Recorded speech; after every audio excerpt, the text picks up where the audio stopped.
আসসালামু আলাইকুম ভিউয়ার্স। আজকে আমরা আবার চলে আসলাম আমাদের ফিশ ট্যাঙ্কে। আমাদের একটা সাপ্তাহিক একটা ডোজিং থাকে, সেটা হচ্ছে এই অধিগ্রহণের মাছ চাষের চুন প্রয়োগ। আজ আমরা কীভাবে করি সেটা আপনাকে দেখাচ্ছি। হ্যাঁ, তার আগে একটা জিনিস অবশ্যই আমরা জানা দরকার, এটা হচ্ছে একটা পিএস কিট। পিএস কিট আমরা চুন প্রয়োগের আগে আমাদের এই পিএস কিট থেকে আমরা আমাদের এই ট্যাঙ্কের পানির যে পিএসটা কীরকম আছে আগে আমরা ওইটা মেজার করি। হ্যাঁ, আমরা মেজার করতেছি। দেখেন, আমরা অবশ্য আগে পানি নিয়ে রাখছি। এই এটা একুরেট রেজাল্ট আসার আগ পর্যন্ত কিছু আমরা জিনিস বলে রাখি। আপনি যখন মাছ চাষ করবেন অবশ্যই পিএস সম্পর্কে আপনার ধারণা থাকতে হবে। এই পিএসটা হচ্ছে আপনার মাছ চাষের জন্য পানির পিএস থাকতে হবে 6.5 থেকে 8-এর নিচে। যদি কোনো কারণে যদি 6.5-এর নিচে যদি আপনার পিএসটা যদি ফল করে, তাহলে আপনার মাছের বিভিন্ন ইনফেকশন শুরু হবে, বিভিন্ন গায়ে আক্রান্ত হবে, মাছ মারা যাবে, মাছের গ্রোথ আসবে না এবং প্রচুর অ্যামোনিয়া গ্যাস তৈরি হয়ে যাবে। সুতরাং আপনারা দেখতেই পাচ্ছেন আমরা আমাদের রেজাল্ট প্রায় চলে আসছে। হ্যাঁ, দেখেন এই আমাদের যে স্ট্যান্ডার্ডের সাথে আমরা যখন মিলাচ্ছি এটা, হ্যাঁ দেখতে পাচ্ছেন 6-এর সাথে মিলে গেছে। তার অর্থ হচ্ছে পিএসটা খুবই ডাউন। এখন এখন যদি আমি কোনো চুন প্রয়োগ না করলে পিএসটা আরও 2-1 দিনের মধ্যে আরও ডাউনের দিকে যাবে এবং আমার মাছের বিভিন্ন ইনফেকশন তৈরি হবে, বিভিন্ন মাছের ফুলকা পচা, লেস পচা এবং ড্রপসি যেটা বলা হয় ফ্যাট ফুলা রোগ এবং একটা জেলে রোগ, বিভিন্ন রোগ আক্রান্ত হবে। সুতরাং এখন এটা চুন প্রয়োগের আগে আমাদের পিএসটা 6 এবং চুন প্রয়োগের পরে আমাদের পিএসটা কত হবে সেটা আমরা দেখাবো। হ্যাঁ, আর ওই যেহেতু আমার পানের ক্যাপাসিটি 20,000 লিটার, আমি প্রতি সপ্তাহে যেহেতু অধিগ্রহণতে মাছ চাষ, আমি আধা কেজি প্লাস চুন প্রয়োগ করি। হ্যাঁ, আপনারা দেখেন কীভাবে চুন প্রয়োগ করতেছি। তার আগে যেটা বলে রাখি, আপনারা যখন আগে পানি নিয়ে রাখবেন, কারণ বিজ্ঞানের ছাত্র হিসেবে আপনার কিছু বিষয় জানা দরকার। যে পানিতে আপনারা চুনটা আপনারা ঢালবেন এটা অবশ্যই খুব হার্ড প্লাস্টিক হতে হবে, কারণ এটা খুবই তাপোৎপাদী বিক্রিয়া, প্রচুর হিট তৈরি হবে। যদি কোনো নর্মাল প্লাস্টিক এটা গলা যাওয়ার সম্ভাবনা বেশি আছে। হ্যাঁ, আমরা আমাদের আনুমানিক প্রায় 1/2 কিলো প্লাস চুন দিচ্ছি। হ্যাঁ, দেখেন প্রচুর হিট তৈরি হবে।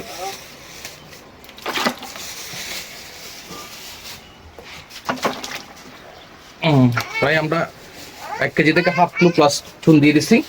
হ্যাঁ, ঠিক আমাদের ঠিক এই অবস্থায় আমরা প্রায় 1 থেকে 1.5 ঘন্টার মধ্যে গরম অবস্থায় দিয়ে দিতে হবে। অনেকেই যেটা বল করে সেটা হচ্ছে, অনেকে বলে থাকে চুনটা 1 দিন 2 দিন ভিজিয়ে রাখতে হবে, কিন্তু আমি বিজ্ঞানের ছাত্র হিসেবে এইটুকু এনশিওর করব, যদি আপনি চুনের কার্যকারিতা পেতে চান তাহলে অবশ্যই 1 থেকে 1.5 ঘন্টার মধ্যে আপনাকে প্রয়োগ করতে হবে।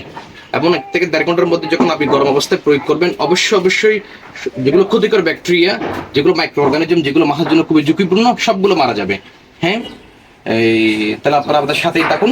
এমন আমরা 1 থেকে 2 ঘন্টা পর আবার চলে আসবো যখন। হ্যালো ভিউয়ার্স, হাই, আবার চলে আসলাম আমরা। এখন প্রায় 1.5 ঘন্টা পার হয়ে গেল। হ্যাঁ, দেখেন আপনারা চুনটা গলে কি অবস্থা হয়ে গেছে, একদম দুধের মতো। যখন আমরা দিয়েছিলাম একদম পাথর ছিল। এখন এই ড্রামের পাশেই মানে হাত দিয়ে দেখতে পাচ্ছি খুবই গরম, অনেক হিট। আপনাকে চুনটা ঠিক এই অবস্থায় আপনাকে প্রয়োগ করতে হবে, কারণ এই অবস্থায় হিট অবস্থা যখন প্রয়োগ করবেন যেগুলো ক্ষতিকর ব্যাকটেরিয়া সব মারা যাবে। অনেকে বলে 1.5 থেকে 2 দিন পর, আমি কোনো অবস্থাতে সাপোর্ট করি না।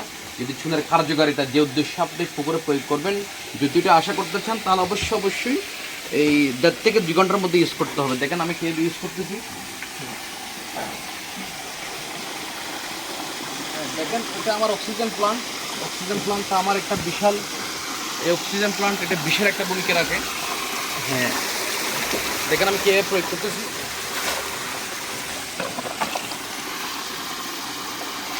দেখেন আমি চুন প্রয়োগের আগে আমার পিএইচ ছিল 6-এর কম।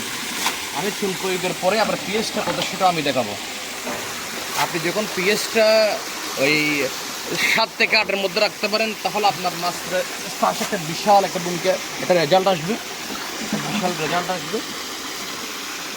এবং আমাকে প্রতি সপ্তাহে এই চুনটা ইউজ করতে হয়, কারণ যেহেতু আমি অধিগ্রহণতে মাছ চাষ করি। চুনটা শুধুমাত্র এই ক্ষতিকর ব্যাকটেরিয়া মারার জন্য না, এটা আরও বিশাল ভূমিকা রাখে। যেটা হচ্ছে মাছের যে একটা, যেটা মাছের যে একটা হাড়, এই যেটা কাটা, এটাকে শক্তিশালী করে তুলে এবং মাছের জন্য একটা ক্যালসিয়াম হিসেবে কাজ করে এটা। আমি একেবারে দিয়ে দিচ্ছি ফাইনালি।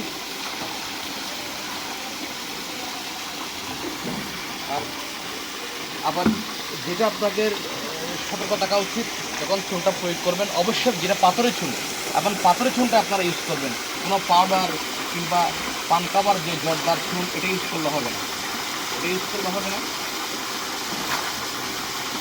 হ্যাঁ, আমি আবার চুন প্রয়োগের পরে পানি নিচ্ছি এবং এই পানির পিএইচটা আপনাদেরকে মেজার করে দেখাবো। এটার পিএইচটা কত?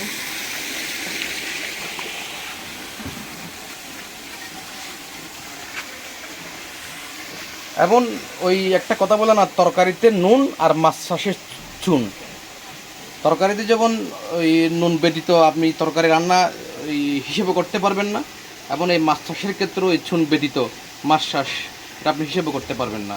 হ্যাঁ দেখেন, আমি আবার এটা আমার পিএস পেপার, যারা বিজ্ঞানের ছাত্ররা অবশ্যই এটা ভালো করেই অবগত থাকার কথা। দেখেন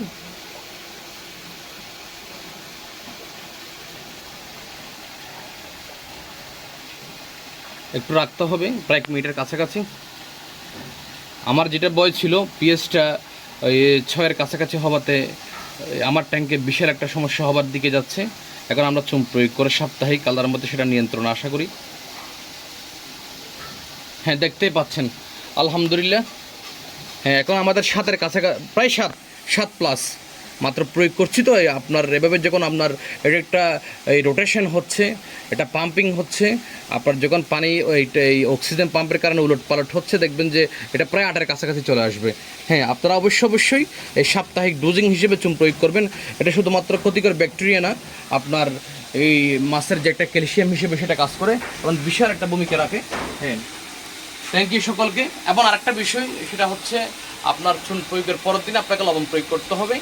অনেকেই বলে থাকে লবণ প্রয়োগ করতে হবে শতকে 100 থেকে 200 গ্রাম, কিন্তু যেহেতু আমার অধিক জনত্বে মাছ চাষ, আমি এখানে লবণ প্রয়োগ করি প্রায় 200 থেকে 300 গ্রাম, এবং চুন প্রয়োগের ঠিক পরের দিনই আপনারা ব্যবহার করবেন।